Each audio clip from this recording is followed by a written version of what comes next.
Good morning, children. The lesson, the 100 days is one, part 1 is going on. We have already discussed this lesson.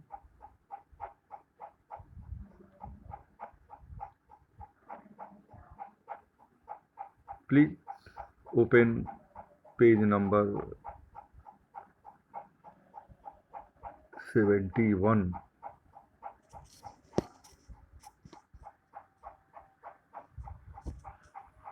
This is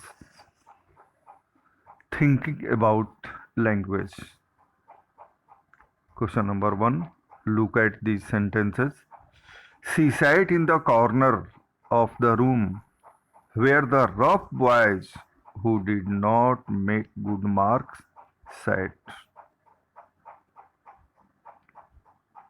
Who sat?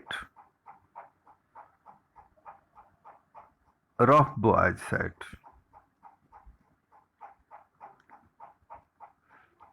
The corner of the room where there was most scuffling of feet. Sentence 2. The time when they thought about Wanda was outside of school hours. These italicized clauses help us to identify a set of boys, a place, and a time. Remember three things: a set of boys, a place, and a time.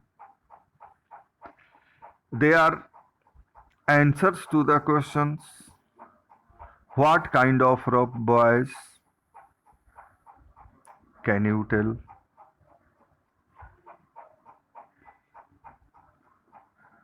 Who did not make good marks? Which corner did she sit in? Where there was most a scuffling of feet? And what particular time outside of school hours?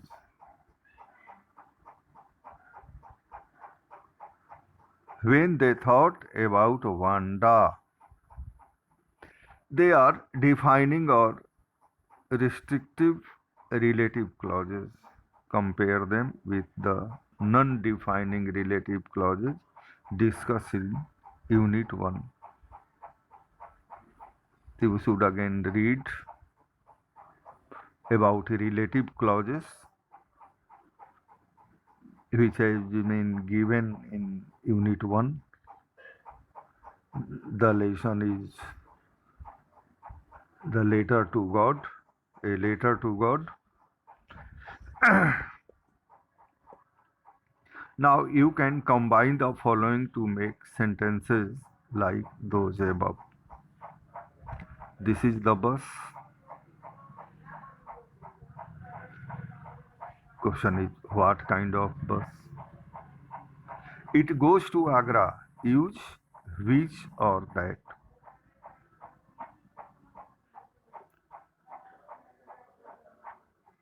So you can combine these two sentences by using which or that, and you can say this is the bus which goes to Agra. Not all the buses. The special bus which goes to Agra, and this is the bus which goes to Agra. So in this way you can do all the 6 exercises of this lesson. Next is the narrative voice.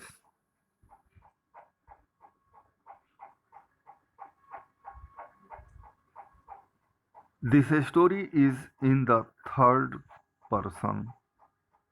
That is, the narrator is not a participant in the story.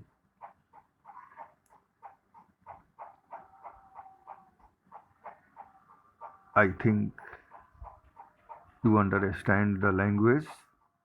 Third person is he, she, they. So a third person is telling this story, and that person is not a participant in this story. But the narrator often seems to tell the story from the point of view of one of the characters in the story. For example, look at the italicized words in this sentence. Thank goodness she did not live up on Bogginsides or have a funny name.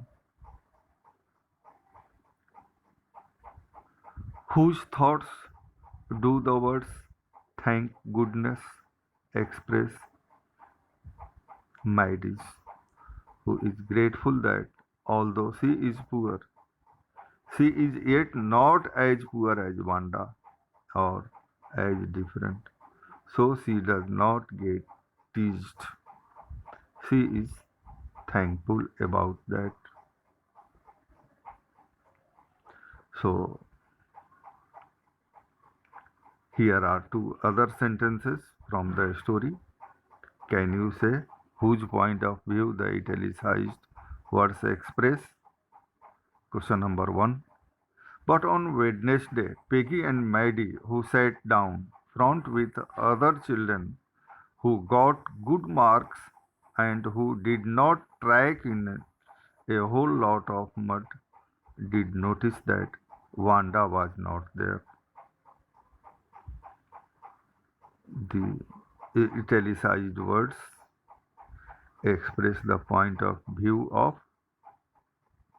Peggy and Maddie. You can do the second question by yourself. Thank you.